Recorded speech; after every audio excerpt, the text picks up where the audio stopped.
Dan 4 menteri itu kan juga tidak diberikan hak kepada 01, 03 dan 02 juga untuk bertanya kan. Itu kan juga menimbulkan satu pertanyaan. Sepihak berarti. Iya, sepihak juga. Hanya hakim MK yang bertanya kenapa sih tidak membuka ruang, kan kosong pastilah. Namanya lawyer itu banyak banget pertanyaan yang ingin digali. Pasti, kan. Nah, sekarang 01, 02, 03 itu cuma mendengar saja. Nah, daripada pertanyaan, belum tentu hakim MK itu pertanyaannya mewakili, pasti tidak mewakili daripada 01, 02, 03. Nah, ini ada apa sih? Kenapa di persidangan yang harusnya semua pihak bisa lah untuk berbicara dan didengarkan pendapatnya, ini lawyer pun juga tidak bisa berbicara. Jadi Jokowi tidak dipanggil, ketika di 4 menteri itu masih seperti ewu pakai wuh. Artinya dia yang di situ kan MK bisa melihat akan menimbulkan potensi problem yang besar kan. Kenapa MK mengeluarkan potensi problem? Coba kalau bukan itu anaknya presiden yang diduga akan menggunakan, dan itu kan yang digunakan untuk oleh KPU itu untuk meloloskan Gibran.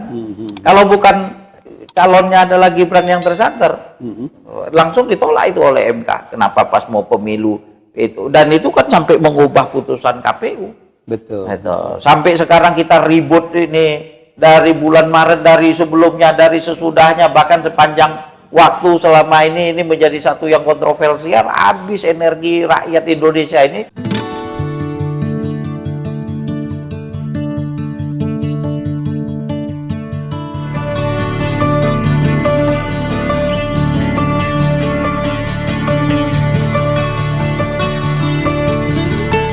Bismillahirrahmanirrahim. Assalamualaikum warahmatullahi wabarakatuh. Pemirsa TV Masumi dan Ahmad Yani Channel dimanapun berada, dari Sabang sampai Merauke, juga diaspora, saudara-saudara kita di luar negeri, kita jumpa lagi. Hari ini kita akan membahas tentunya yang hangat dan sangat-sangat aktual, yaitu menunggu putusan Mahkamah Konstitusi terhadap gugatan 01 dan 03 terkait dengan sengketa hasil pemilu.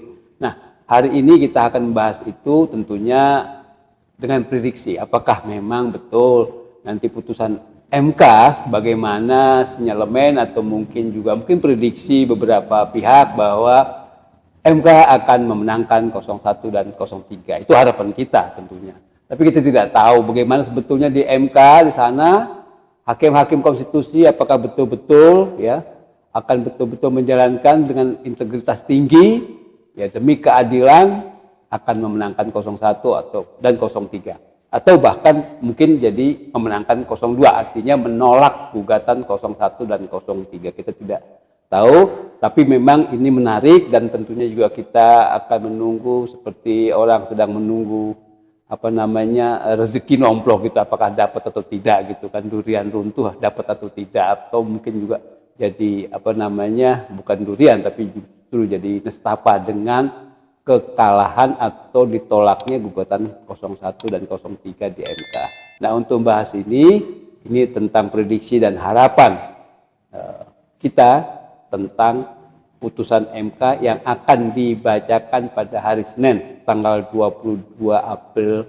Nah, kita akan mendengarkan tamu kita pada hari ini adalah Bapak Ustadz Adnin Armas yang sudah terlibat di dalam Timnas Amin, kemudian juga menjadi saksi di Mahkamah Konstitusi dan kemudian juga turun ke jalan terkait dengan unjuk rasa atau mungkin aksi menunjukkan solidaritas dan dukungannya kepada 01 di Mahkamah Konstitusi beberapa hari belakangan ini. Assalamualaikum Ustadz. Waalaikumsalam warahmatullahi wabarakatuh. Alhamdulillah Pak Heri.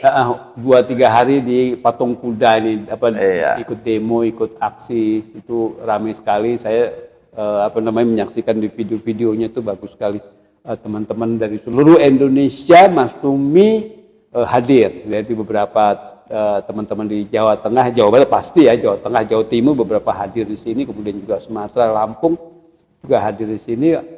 Lumayan aktivitas teman-teman Masumi yang mau terjun langsung ke Mahkamah Konstitusi untuk demo. Nah, gimana komentar Ustadz Ani nih, kira-kira prediksi yang akan terjadi di MK nanti?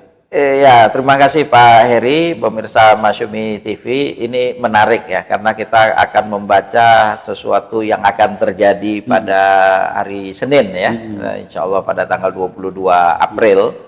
Dan ini sekarang ya dalam waktu 2-3 hari ini ya, apa yang akan terjadi.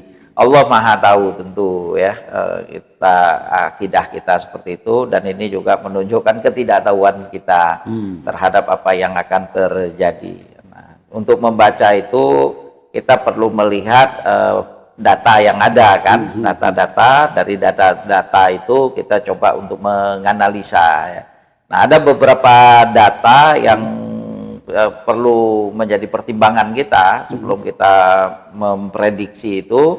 Ada beberapa fakta ya di persidangan. Kalau kita melihat kan semua ini teriak itu 01, 03 baik pun 02 itu bahwasanya 01, 03 mengatakan itu adalah politisasi bansos ya, bahkan di berbagai media kita udah mengatakan itu adalah politik yang menggunakan instrumen ya, instrumen negara digunakan untuk kepentingan 02, itu apa yang disebut dengan politik gentong babi itunya, itu juga udah beredar di masyarakat.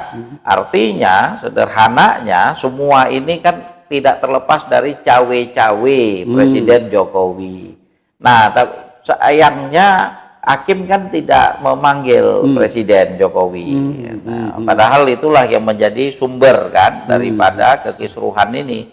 Nah, dengan tidak dihadirkannya Presiden Jokowi, itu kan menunjukkan bahwa saja profesionalitas yang sempurna oleh hakim itu masih sangat kurang juga gitu loh. Artinya hakim konstitusinya hakim kurang, MK kurang peka, coy. Iya, betul Pak Heri, kurang peka terhadap masyarakat, bahkan udah minta makzulkan, masyarakat sudah teriak, semua yang amiki kure ya, atau amikus ya, amikus itu apa namanya itu dalam bahasa Latin ya? itu bentuk singular itunya. Nah, bentuk apa namanya mufrad. Nah, itu amikus. Nah, jadi banyaknya yang mengajukan kepada apa namanya kepada MK ya, dari sahabat pengadilan. Amikus itu teman. Ada ungkapan Plato itu, ungkapan Aristoteles kepada gurunya, Amicus Plato sed magis amica veritas itu. Plato adalah temanku, artinya adalah juga gurunya, itu adalah, tapi kebenaran itu lebih kucintai daripada pertemanan. Harusnya kayak gitu hakim. Iya, harusnya ketika dia mengatakan kepada Jokowi, biarpun ada yang ditunjuk oleh Jokowi nggak lepas, tapi kebenaran sed magis amica veritas, kebenaran itu lebih diutamakan. Nah, lebih menjadi pertemanan gitu loh ketimbang teman. 4 menteri nggak cukup tuh ya? Dan 4 menteri itu kan juga tidak diberikan hak kepada 01, 03 dan 02 juga untuk bertanya kan. Itu kan juga menimbulkan satu pertanyaan. Sepihak berarti. Iya, sepihak juga. Hanya hakim MK yang bertanya kenapa sih tidak membuka ruang, kan kosong pastilah. Namanya lawyer itu banyak banget pertanyaan yang ingin digali kan. Nah, sekarang 01, 02, 03 itu cuma mendengar saja. Nah, daripada pertanyaan, belum tentu hakim MK itu pertanyaannya mewakili, pasti tidak mewakili daripada 01, 02, 03. Nah, ini ada apa sih? Kenapa di persidangan yang harusnya semua pihak bisa lah untuk berbicara dan didengarkan pendapatnya, ini lawyer pun juga tidak bisa berbicara. Jadi Jokowi tidak dipanggil, ketika di 4 menteri itu masih seperti ewu pakai wuh. Padahal kan semua sama di mata hukum. Iya. Tapi itu kan tidak berlaku juga di tempat yang sangat terhormat seperti MK. Ada apa? Nah, ini apakah tanda-tanda ini ya, tanda-tanda ini kan tanda-tanda, kita membaca tanda-tanda kan? Nah, tanda-tanda ini menunjukkan bahwasanya hasil nanti itu adalah ya akan merugikan 01 dengan 03 dengan tidak dipanggilnya Jokowi, dengan tidak diberikannya kesempatan bicara kepada lawyer 01, 03 saat menteri itu dipanggil. Bahkan juga kita pengen mendengar komentar daripada 02 kan, itu menjadi tanda kuat Itu. Bagi saya itu menjadi tanda sangat kuat. Tapi kalau kita lihat ada kemarin saksi banyak bagus ya 01, 03, kemudian bukti-bukti juga alat bukti juga lumayan gitu, itu nggak mendukung. Iya itu iya, cuma kan ada bukti, ada yang disampaikan, tapi apakah itu dengan yang ada itu bisa untuk sampai dilakukan pemungutan suara ulang? Seperti tuntutan 01 ya? Seperti tuntutan sampai mendiskualifikasi ya. Itu apa masih sampai seperti itu? Nah itu kan yang menjadi harapan. Nah kalau harapan ya kita minta, sangat berharap untuk keadilan substantif ya, yang menjadi inti kan sukma daripada hukum itu kan adalah untuk keadilan ya. Nah ya itu yang diharapkan. Tapi apakah Mahkamah Konstitusi dengan tadi kalau betul-betul keadilan, buka kesempatan dong kepada 0103 untuk mempertanyakan tentang 4 menteri. Panggil dong Pak Presiden Jokowi karena ia yang dituduh dugaan terlibat dengan cawe-cawe ini. Kalau karena anaknya maju, kalau bukan anaknya maju, ya Pak Presiden juga kan berpikir juga nanti setelah selesai masa jabatan kan. Kalau ini kan meninggalkan duka yang mendalam karena persoalan anak kan gitu. Nah jadi tapi itu kan tidak terjadi. Nah, kalau kita tarik ke belakang lagi, presidensial threshold 27 kali diajukan ke Mahkamah Konstitusi, 27 kali, bukan sekali 2 kali. Tapi itu kan juga tidak selalu kalah ya. Selalu kalah 27-0 gitu loh. Nggak ada yang sebanyak itu judicial review dilakukan di MK kecuali itu. Nah, tapi itu semuanya kan diabaikan. Nah, itu yang tanda yang ketiga. Tanda yang keempat, MK juga kok yang mengeluarkan putusan MK nomor 90. Artinya dia yang di situ kan MK bisa melihat akan menimbulkan potensi problem yang besar kan. Kenapa MK mengeluarkan potensi 90? Coba kalau bukan itu anaknya presiden yang diduga akan menggunakan, dan itu kan yang digunakan untuk oleh KPU itu untuk meloloskan Gibran. Kalau bukan calonnya adalah Gibran yang tersanter, langsung ditolak itu oleh MK. Kenapa pas mau pemilu itu, dan itu kan sampai mengubah putusan KPU. Betul. Itu. Sampai sekarang kita ribut ini dari bulan Maret, dari sebelumnya, dari sesudahnya, bahkan sepanjang waktu selama ini menjadi satu yang kontroversial. Habis energi rakyat Indonesia ini untuk membicarakan tentang MK 90, peraturan KPU yang diubah. Ini kan kenapa MK melakukan ini? Kenapa MK tidak waktu itu langsung memblok ibaratnya? Seorang Anwar Usman dan semua hakim MK itu udah kena kan, sebenarnya kena pelanggaran etik kan oleh MK gitu loh, bukan Anwar Usman saja itu. Jadi semua ini tinggal hati daripada para hakim MK. Dengan begitu banyaknya orang udah berteriak ya, apakah hati para hakim MK itu betul-betul terketuk? Harapan kita terketuk ya untuk menerima permohonan petitum 0103. Oke, baik Ustadz, apa namanya kalau misalnya Ustadz Anies betul juga ikut jadi saksi, kalau melihat dari sisi kesaksian dan bukti, barang bukti, alat bukti, maksud saya baik dari sisi bansosnya misalnya ya, politisasi bansos tadi, kemudian juga dari sisi angka-angka misalnya perolehan suara. Menurut Ustadz Anies udah kuat atau belum? Gimana? Kalau saya sebenarnya kita ya kalau tulus dan jujur kan tidak menafikan dong kecurangan itu terjadi. Bahkan di Masyumi TV pemirsa kita udah mengkritik ya, Pak Heri juga udah menyampaikan banyak hal ya, udah mengingatkan ya.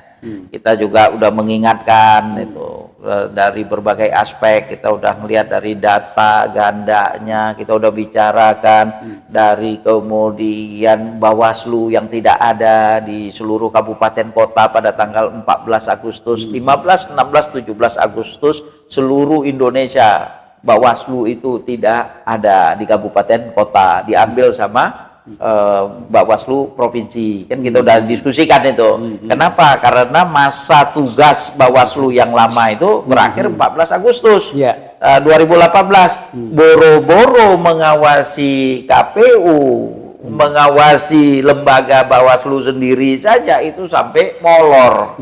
Ada apa sih? Padahal itu juga pada hari kemerdekaan kita, tanggal 17 Agustus Bawaslu tidak ada. Nah, itu udah kita bahas waktu itu. Kemudian kita paparkan juga tentang ada data yang orang udah meninggal lah. Kemudian ada kita bicara waktu itu tentang DPTB, DPK, apalagi kita masih banyak juga TPS tidak ada saksi saja masih potensi dicurangin ya. Indonesia yang begitu luas, literasi begitu rendah ya kan, kompleksitas sistem pemilu yang begitu rumit, menggabungkan semua itu menjadi pada satu waktu. Kita udah bahas itu. Nah, dan kejadian itu kan yang kita akan baca itulah kejadiannya. Jadi kalau sekarang orang teriak, sebenarnya telat juga teriaknya gitu loh. Kita udah teriak yang waktu itu, tapi kan karena berbagai keterbatasan juga gitu. Nah, jadi kalau balik lagi, harusnya udahlah hati nurani kita semua tahu kecurangan itu. Ini menarik ini. Yang saya lihat, nanti bisa kita cross check lagi. Justru partisipasi tertinggi di Indonesia yang paling tinggi itu bukan di Jakarta, Pak Eri. Yang saya lihat datanya dari pemilu ini ya. Itu justru di Papua Pegunungan. Itu suara yang tidak sah itu cuma 300-an itu. Biasa kalau suara tidak sah, maksud saya di satu daerah dapil itu bisa sampai 10%, bahkan lebih gitu. Ini Papua itu Pegunungan itu sangat minim, 0, gitu loh. Tapi di balik itu kan jadi pertanyaan, betulkah itu? Ya kan? Artinya justru suara tidak sah itu biasanya disebabkan oleh latar belakang pendidikan, keadaan sosial masyarakat, ekonomi, lain sebagainya. Justru di Papua itu sangat paling tinggi, mungkin nomor 1 di Indonesia. Bukan karena noken ya, bukan gara-gara ya ada juga noken, iya, tapi kan nggak semua noken itu kan dibatasin. Ada di 12 kabupaten kan. Nah, ada kan nggak semuanya noken di Papua itu. Rata-rata Papua tinggi loh. Partisipasinya suara tidak sah itu rendah loh. Nah, ini kan jadi pertanyaan juga gitu loh. Nah, PSI juga tinggi suaranya di daerah sana. Nah, mungkin kampanyenya tinggi PSI ya di Papua, atau ada apa kan gitu. Kalau bukan kampanye mungkin ya wallahu a'lam lah. Tapi termasuk ada yang tinggi, ada juga yang enggak. Oke, baik. Nah, jadi hal-hal seperti begini, udah itu kan kita lihat itu, masa suara bisa DPK lebih tinggi daripada DPT. Itu. Padahal waktu nyoblos DPK itu kan cuma 1 jam. Nah, bagaimana 1 jam suaranya bisa puluhan ribu itu? Gimana nyoblosnya itu kan? Ngantrinya itu. Jadi itu tapi fakta gitu loh. Nah, itu disampaikan kan di sidang di Mahkamah Konstitusi kan saya sampaikan waktu KPU nasional dengan di Mahkamah saya sampaikan. Iya. Artinya mohon maaf, di MK itu kira-kira dipertimbangkan nggak sih soal kesaksian kaitan dengan itu? Iya, gimana ya?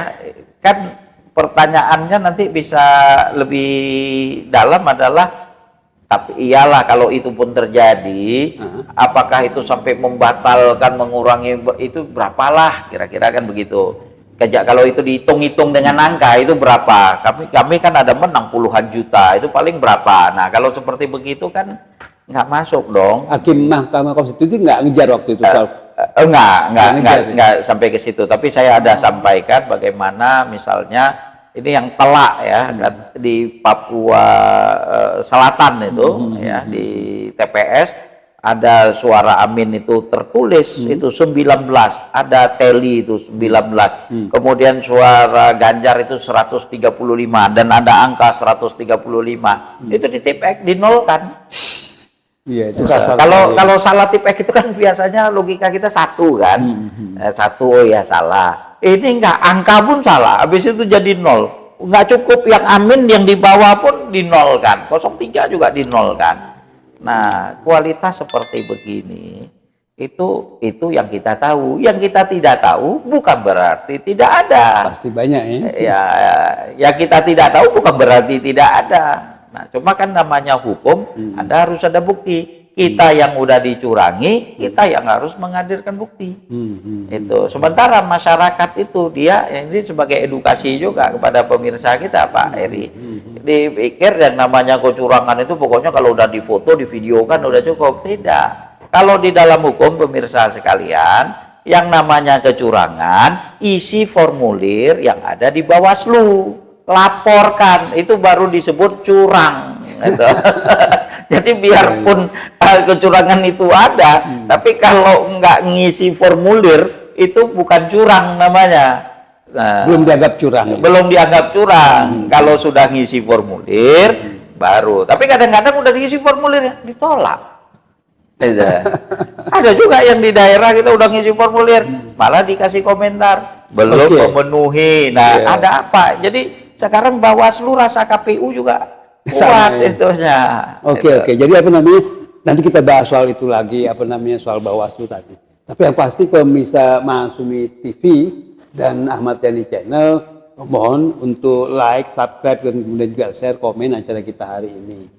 Artinya ini menarik sekali tema yang kita bahas. Apakah nanti hari Senin putusan MK itu akan memenangkan gugatan 01 dan 03 atau mengalahkan atau menolak gugatan itu. Nah, kira-kira ini closing statement dari Ustadz Anin, kira-kira antara prediksi dan harapan kita ini gimana kira-kira Ustadz? Ya semoga ini harapan ya.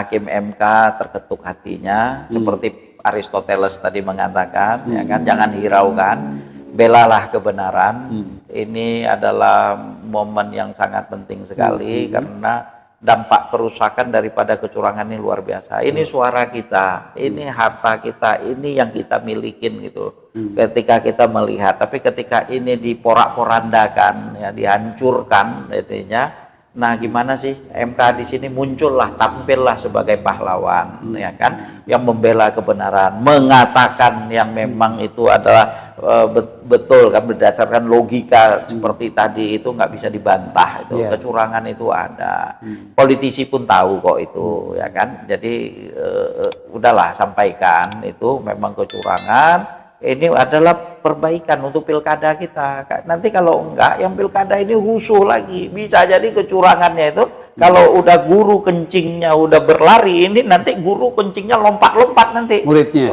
Bukan lagi murid, Pak, gurunya udah.